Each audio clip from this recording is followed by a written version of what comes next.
밑에 한번 찍어주시죠. 제가 여기 그 선생님 그 목에 있는 끈에 매달려 있는 사람 같습니다.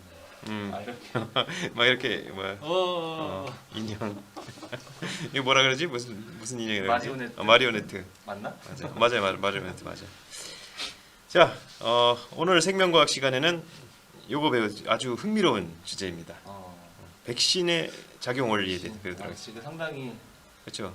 원하고 있는. 그렇죠. 지금 21개 백신 회사가 뛰어들었다죠. 네 그렇습니다.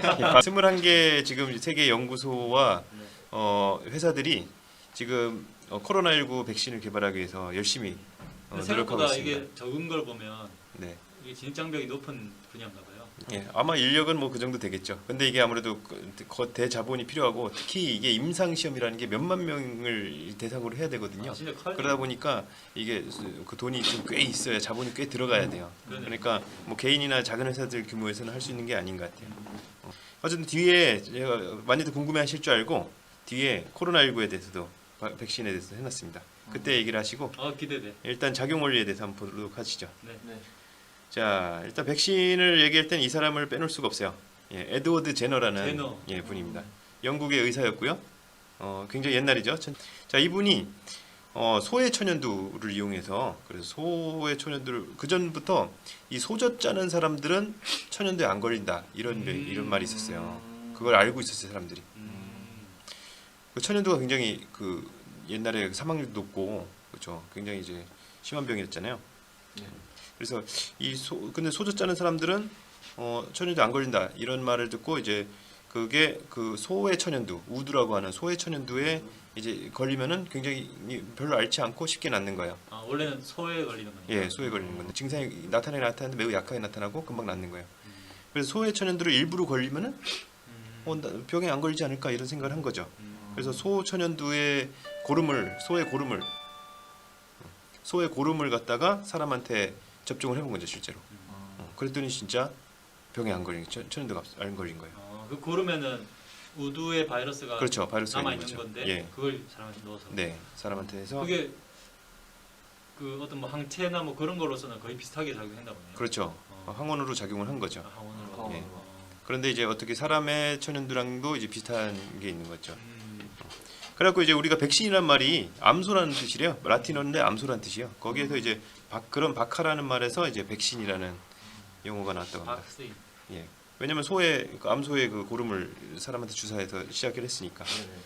그리고 제너가 1798년에 요 천연두 백신을 이제 개발했고 그 뒤로 약 200년 정도 지나서 한 20세기 이제 초엽에 천연두가 이제 전 세계에서 다 사라지게 됩니다. 전염병과의 전쟁에서 승리한 유일한 예입니다. 사실은 뭐 거의 뭐 전염병과의 전쟁에 승리한 예는 없죠. 소아마비. 자 그러면 왜 백신이 효과가 있느냐? 요거 알면은 이제 원래는 이 학생들은 따로 수업을 했는데 우리 또 선생님들은 아직 잘 모르시니까 너무 무시하나요? 요 특이적 면역에 대해서 좀 잠깐 알아보도록 하죠. 자 특이적 면역은 요 보조티림프가 굉장히 중요한 역할을 해요. 이 보조티림프가 외부에서 들어온 병원체를 항원으로 인식하고 이 보조티림프가 B림프구라고 하는 요 T림프구, B림프구 이게 다 백혈구의 일종이거든요. 백혈구 일종이 면역세포예요. 자, 요 보조티림프가 B림프구를 활성화시키면은 얘가 이제 형질세포와 기억세포가 되고 이 형질세포에서 항체가 만들어지는데 이 충분한 양의 항체가 만들어지면 우리가 병에서 낫게 돼요. 항체가 이 항원을 제거해버리기 때문에 제거하는 도움을 주기 때문에. 자, 근데 여기서 중요한 게 별일은 안 하는데 이제 기억세포가 생긴다는 겁니다. 기억세포. 왜냐면 이제 B림프구가 여기서 이 세포 분열을 해서 숫자가 늘어나는 거예요. 그래서 원래 있던 B림프구보다 기억세포가 형성되면은 숫자가 더 많습니다. 그래서 똑같은 놈이 다음번에 또 들어온다. 그러면 이제 보조 T림프구가 또 이제 B림프구 기를 이제 즉 기억세포를 너 빨리 항체 만들어라 이렇게 시키게 되는데 얘가 형질세포랑 또 기억세포로 분할을 해요. 근데 이때 얘 숫자가 원래 있던 B림프구 숫자보다 훨씬 많기 때문에 이 형질세포가 숫자가 많게 되고 따라서 만들어지는 항체 양도 훨씬 많게 돼요. 그래서 그런 걸 2차 면역 반응이라고 그래요. 그래서 그 병원체가 처음 들어왔을 때 우리 몸에서 항체가 만들어진 반응을 1차 면역 반응, 두 번째 들어왔을 때 만들어지는 반응을 2차 면역 반응이라고 합니다. 그래서 여기 어떤 사람한테 항원 A를 가진 병원체가 처음 들어왔단 말이야. 요 영주에 처음 들어왔단 말이야. 그러면 이제 항체가 만들어지는데 시간이 좀 걸려요. 왜냐면 맞는 B림프구 찾고 그 B림프구가 또 세포 분열해서 형질 세포로 분화하고 이 형질 세포에서 항체를 만들고 하는데 시간이 걸려요. 감기도 2주 가잖아요. 그렇죠. 그러니까 감기나 뭐 어떤 병에 걸리면 1주나 2주 정도 가는 게 병원체가 침입해서 잠복기가 좀 있죠. 병원체도 왜냐면 증식을 해야 돼. 병원체 숫자가 적으니까. 그러니까 잠복기가 지나갔고 이제 발병을 하게 되면 한 일주일 정도 병을 앓게 됩니다. 그러다가 충분한 양의 항체가 만들어지면 병이 낫게 되는 거죠. 그래서 2주 정도 후에 감염된 지 2주 정도 후에 병이 낫게 되면, 근데 병이 나았는데 또 항체를 계속 만들면 이거 단백질 낭비예요. 그래갖고 이게 다시 줄어들게 됩니다. 이런 식으로 다시 줄어들게 되는 거죠.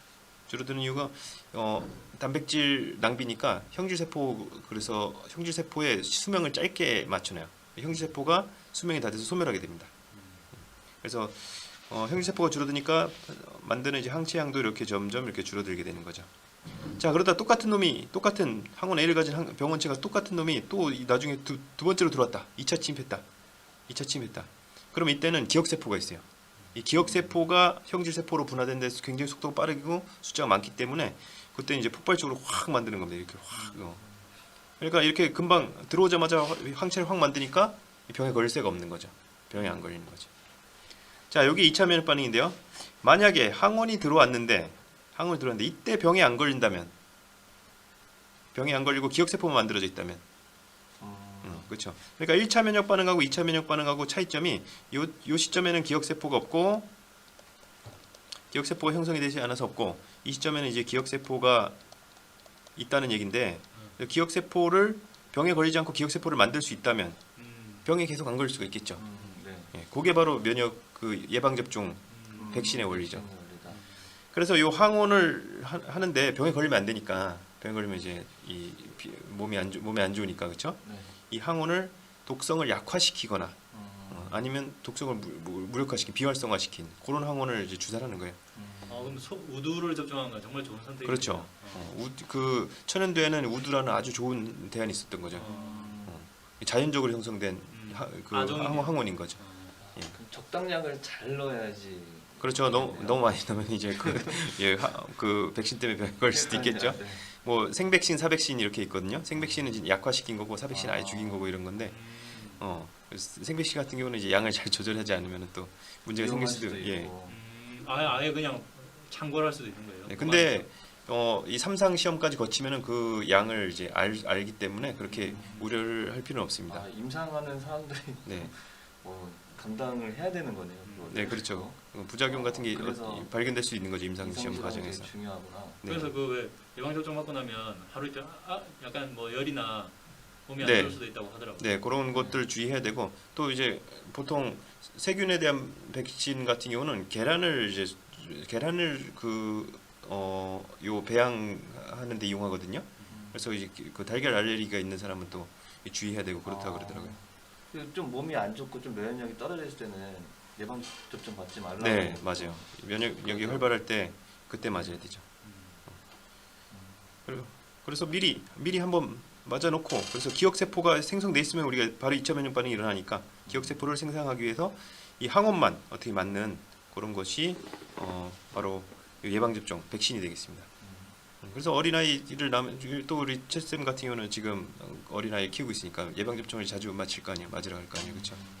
예방접종 그렇게 맞을 수가 있습니다. 어떻게 보면 되게 이 인체 친화적인 방법이네요. 네, 그렇죠. 네, 몸의 원래 그 면역 기능을 이용한. 그렇죠. 그 일부 그 미국 같은 데서는 이 예방 접종에 대한 좀 불신이 좀 있어갖고 안 맞추고 막 그런 경우도 있다고 하는데 절대 그러면 안 됩니다. 예방 접종은 맞는 게 좋습니다. 맞아야 됩니다. 그리고 내가 맞아서 안 걸려야 그 병을 전염을 안 시킬 수가 있어요. 이 집단 면역이라고 그러거든요. 왜냐면 만약에 어떤 사정에 의해서 예방 접종 못 맞거나 이런 사람이 있어도 그 주변에 예방 접종 맞아서 면역이 있는 사람이 있으면 그 사람도 보호가 되는 거거든요. 어쨌든 타고 오는 거니까. 네. 그래서 예방접종은 꼭 맞아줘야 됩니다. 예방접종에 대한 이 불신 이런 것들은 잘못된 그 믿음에 기반한 것들이 많아요. 저는 진짜 백신 믿는 편이라서 네. 다 맞고 싶어요. 네. 뭐 애기한테 뭐 일단 뭐 네. 그 무조건 마치고 이제 유료도 이제 다 마치고 뭐 맞을 수 있는 건 다 어. 맞고 싶어요. 아, 애기들도 국가에서 지원해 주는 예, 거의 것도- 국가에서 지원해 주는데 아직 안 되는 게 몇 가지 있는 것 같아요. 그런 거 다 마치고 이러죠. 요새는 근데 우리나라 워낙 이렇게 의료보험이나 이런 게 잘 돼 있어갖고 우리나라는 뭐 자, 그래서 뭐 대부분 많은 병들이 뭐 소아마비라든가 뭐 디프테리아라든가 뭐 이런 그 홍역이라든가 이런 백신들이 지금 많이 개발돼서 옛날에 아마 그 저희 어릴 때 맞던 것보다 지금 맞는 게 종류가 굉장히 많을 맞아요, 거예요. 맞아요. 그리고 저 같은 경우 수두 같은 경우 저 걸려서 이렇게 면역이 생겼거든요. 근데 저도요. 요새는 근데 수두 예방 접종을 맞더라고요. 맞아요. 맞아요. 그러더라고요. 저도 흉터 막 있는데 그러니까. 어릴 때 고생하고 지금은 예방 접종으로 그냥 쫙. 그때는 없었나요? 글쎄요. 아, 예, 제가 역사까지는 그런가요?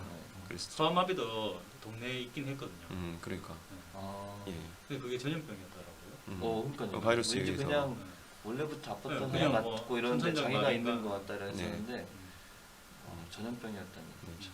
그래서 그 대부분의 병원체에 의한 질병들은 백신 개발할 수가 있는데요. 백신을 개발 못하는 것들이 이제 독감 같이 너무 독감도 백신이 있긴 있죠. 근데 독감은 이제 매년 맞아야 되는 이유가 계속 돌연변이를 이용해 일어나서 계속 다른 애들한테 감염되는 거기 때문에 계속 매년 맞아야 되죠. 매년 또 다른 종류가 유행하니까. 겹쳐서 걸릴 수도 있죠.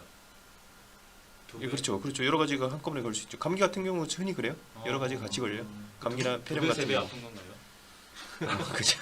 예, 뭐 그냥 정신이 없기 때문에 예, 한 배인지 두 배인지 이거를 측정을 본인의 고통이기 때문에 아, 글쎄 근데 측정할 림프- 수 있을까요? 그 백혈관 힘들겠다. 되게 오래 갈 때. 얘도 맞춰야 되고 쟤에 맞는 항체도 만들어야 되고. 네, 바쁘겠죠. 네. 그러네요. 열심히 일하고 있는 우리 림프구에게 백혈구에 감사를. 덕분에 네. 자, 여러분들 관심 많은 제가 또 준비를 해왔습니다. 예, 코로나19 백신. 주식 투자 뭐 그런 얘기 설명인가요? 마더나인가요? 마더나? 예, 마다나. 모더나라고 하시죠, 그냥. 예, 모더나.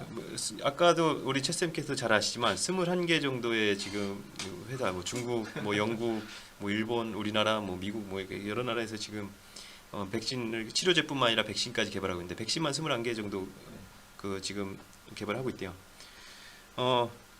근데 가장 그 임상 시험을 가장 먼저 실시한 회사가 미국의 모더나라는 회사입니다. 저기 투자하면 되나요? 지금 다 엎어진 지금- 것 같던데요. 예, 다 아, 오픈된 그런가요? 겁니다. 다 오픈된 거기 때문에 역시 예, 오픈되면 늦는 거죠? 네 그렇죠. 아무래도 아무래도 여기 선생님들은 또 이렇게 주식 투자에 관심이 있으시다 보니까 그렇습니다. 웬만한 건 다 엎어졌다고. 아직 엎어진 것보다는 아직 그 임상 시험 진행 중이고요. 임상 시험에서 이제 그런 효과가 없거나 아니면 부작용이 심하거나 이런 것들은 이제 빠지게 되겠죠.